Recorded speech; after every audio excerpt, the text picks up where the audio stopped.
Chant 4. Je fus soudain tiré de mon profond sommeil par un coup de tonnerre, et je revins à moi comme lorsqu'on vous vient réveiller en sursaut. Je promenais partout un regard frais et neuf, et debout je tâchais de tout bien observer pour reconnaître mieux l'endroit où nous étions. Je pus m'apercevoir que j'étais sur le bord du vallon douloureux de l'abîme, où ne règne que le bruit infini des lamentations.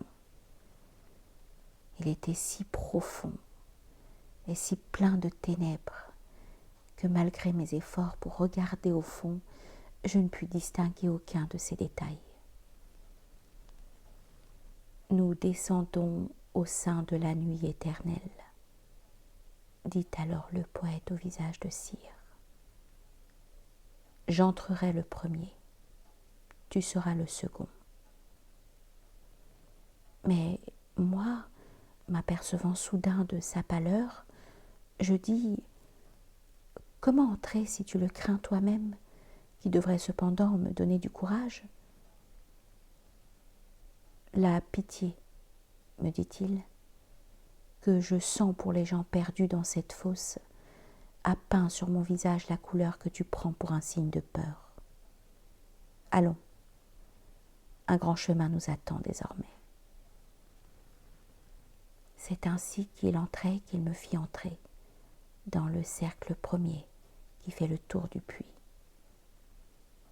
Là, si je puis juger par ce qu'on entendait, personne ne pleurait, mais de nombreux soupirs y faisaient frissonner une brise éternelle.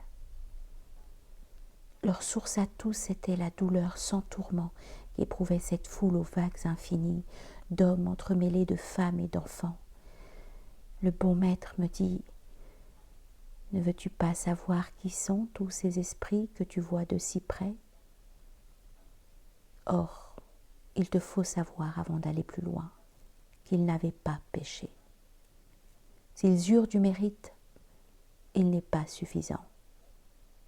Ils n'ont pas le baptême, seule porte d'entrée à la foi qui te sauve. La vérité chrétienne, arrivant après eux, ils ne purent aimer Dieu comme ils le devaient. Et moi-même d'ailleurs, j'appartiens à leur troupe. C'est pour ce seul défaut, et non pour d'autres crimes, que nous sommes perdus. Et notre seule peine est de vivre, et d'attendre, et d'ignorer l'espoir. Je me sentis frémir de douleur à l'entendre, car je reconnaissais des hommes de valeur parmi les condamnés compris dans ce grand limbe. Dis-moi donc, mon Seigneur, dis-moi, mon maître, commençai-je à lui dire, afin de mieux connaître alors la croyance qui seule supprime toute erreur. Nul n'est sorti d'ici pour aller au bonheur par son propre mérite ou par l'œuvre des autres. Et lui, qui pénétrait le sens de mes propos, il dit « J'étais nouveau dans l'endroit que voici quand j'y vis arriver un Seigneur tout-puissant et qui portait le nimbe en signe de victoire. Il en a fait sortir l'ombre du premier père, celle d'Abel son fils et celle de Noé, Moïse, auteur des lois obéissant à Dieu, Abraham patriarche, avec le roi David, Israël et son père, avec tous ses enfants, et Rachel pour laquelle il avait tant peiné, avec d'autres encore dont il fit des heureux. Et il te faut savoir qu'avant ceux dont je parle, aucun esprit humain n'avait pu se sauver. Nous cheminions toujours pendant qu'il me parlait, avançant tous les deux dans l'épaisse forêt que formaient les troupeaux des âmes entassées. Et depuis mon réveil, nous n'avions parcouru qu'un tout petit chemin quand je crus entrevoir comme un feu qui perçait la sphère des ténèbres. Et malgré la distance où je l'apercevais, je compris aussitôt que c'était un endroit réservé pour des gens d'une classe meilleure.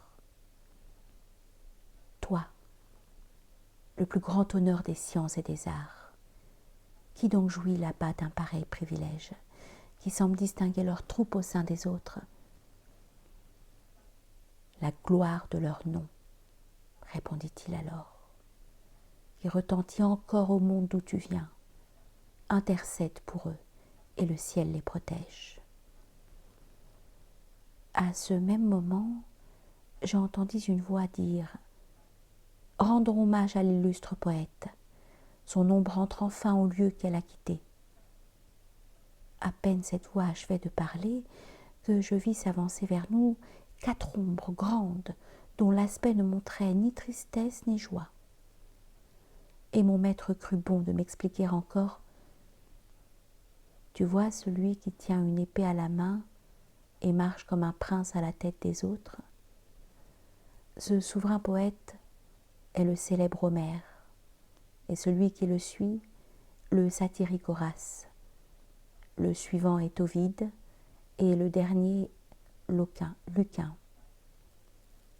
Comme ils sont en effet tous les 4 mes pairs dans cette qualité que la voix vient de dire, ils me font cet honneur, et d'ailleurs ils le font bien. C'est ainsi que je vis le beau cœur assemblé de ce puissant seigneur du chant le plus illustre, qui plane comme un aigle au-dessus de ses pairs. Après avoir parlé quelques instants entre eux, ils se tournèrent tous vers moi pour m'accueillir, et mon maître observait ma mine en souriant. Ils me firent alors un honneur bien plus grand, car je fus même admis parmi leur compagnie, moi, 6e au milieu de ce conseil de sages. Nous marchions en causant vers la clarté lointaine, mais le silence seul pourrait être aussi beau que tout ce qui s'est dit en cette occasion. Les murs d'un grand château se dressaient devant nous, formant une septuple enceinte de murailles que les flots d'un grand fleuve entouraient de partout. Nous pûmes cependant les franchir sans encombre et passer les 7-8 avec ces philosophes pour arriver enfin dans un pré verdoyant. On y voyait des gens absorbés et absents, et leur aspect semblait inspirer le respect. Ils parlaient rarement et d'une voix très douce. Je me mis à l'écart un peu sur le côté, en un lieu découvert qui dominait le site, afin de les pouvoir observer à mon aise. Et c'est là, devant moi, sur cette herbe fleurie, que j'ai vu tour à tour tant d'âmes magnanimes que je suis orgueilleux d'avoir pu contempler.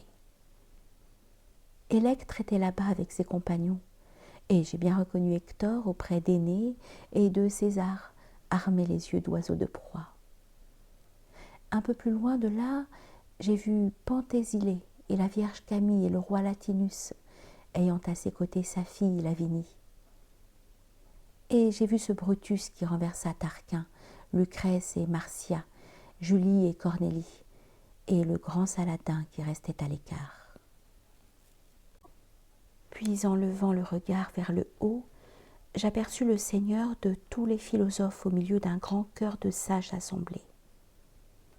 Tous se tournaient vers lui et lui rendaient hommage. J'y reconnus surtout et Socrate et Platon, placés plus près de lui que les autres présents. Démocrite qui fait du monde un coup de dé, Diogène et Thaïs avec Anaxagore, Zénon et Empédocle assis près d'Héraclite. J'y vis le sage aussi qui décrivit les simples, je veux dire par là Dioscoride, Orphée, Sénèque moraliste, avec Tulle et Linus, Euclide géomètre auprès de Ptolémée, et plus loin Hippocrate, Avicenne et Galienne, avec Averroès, l'auteur du commentaire. Je ne saurais écrire ici le nom de tous, car un vaste sujet me presse tellement que très souvent les mots ne peuvent pas tout dire. Notre groupe de 6 se réduit vite à 2. Mon guide me conduit par de nouveaux sentiers. Nous laissons le beau temps pour le vent qui frissonne, et nous entrons enfin au lieu où rien ne luit.